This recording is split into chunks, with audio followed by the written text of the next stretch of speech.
Here are 5 popular stores from the high streets of the 1980s and 90s that are no longer with us. First up, there's Woolworths, or Woolies as it was affectionately known. It was a stalwart of just about every high street, and if you were growing up in the 80s or 90s, you probably went in without even thinking about it. It was one of those shops where you could spend ages just wandering around. You'd probably head straight for the pick and mix, carefully filling up the bag and trying not to go over the pocket money you'd got. You'd drift from aisle to aisle, toys on one side, records or CDs on the other, never quite sure what the shop actually specialised in. Woolies wasn't exciting, and that was kind of the point. It was familiar, dependable, part of the weekly routine. And when Woolies finally disappeared from the high street, it felt like something very ordinary but very important had quietly gone. Back in the 80s and 90s, before streaming and YouTube existed, if you wanted to watch a movie at home, you only had one option, the video rental store. And Blockbuster was the big name in video rentals. You couldn't miss their stores on the high street. Bright blue and yellow with shelves stacked full of rows of videos. Saturdays were all about choosing a film for the evening. You'd wander up and down the aisles, reading the backs of boxes, debating what to pick. You'd end up at the counter with your card, a little impatient but looking forward to getting home and watching it. It wasn't just about the films, it was part of a weekend ritual.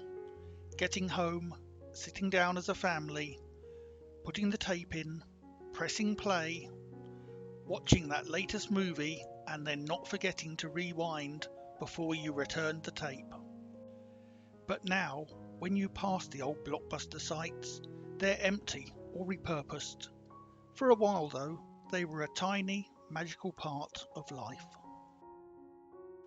Our Price, you could always spot it on the high street, with its bright signs, posters of the latest hits, and racks filled with music waiting to be explored.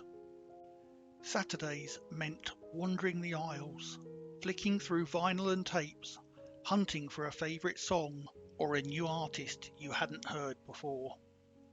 Sometimes you'd stop at a listening booth, headphones on, lost in the music, or perhaps just queue at the counter, clutching your selections with anticipation. But now the stores are gone and the racks are empty. Yet for a while, Our Price was a small, unforgettable part of teenage life on the high street. Ah, Tandy, you couldn't miss it on the high street if you tried. The bright sign, the rows of gadgets, kits, components and radios as far as you could see. Kids like us would wander around, peering at the electronics, dreaming of building our own little machine, or taking home a new gadget, or perhaps a CB radio.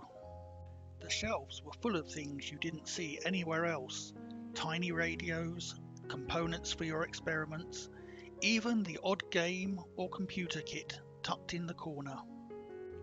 And now, the stores are gone, but for a while, Tandy was a small but unforgettable part of life on the high street.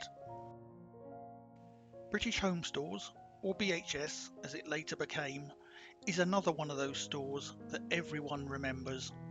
It was on every high street, with its neat displays, wide aisles and shelves full of clothes, kitchenware and bits and pieces for the home. Shopping at BHS wasn't just about what you bought. You'd wander, browsing everything from cosy jumpers to sets of plates, taking your time and enjoying the ritual of it all. Sometimes you'd pause at the little cafe or just look around at the bustling store, feeling part of the rhythm of the high street. But now the stores are gone, the space empty or taken over. Yet for a while, British Home Stores was quietly at the heart of life on the high street. Thank you for watching. If you enjoyed this video, don't forget to like and subscribe and share it with your friends, and leave a comment down below with your memories from 80s and 90s Britain.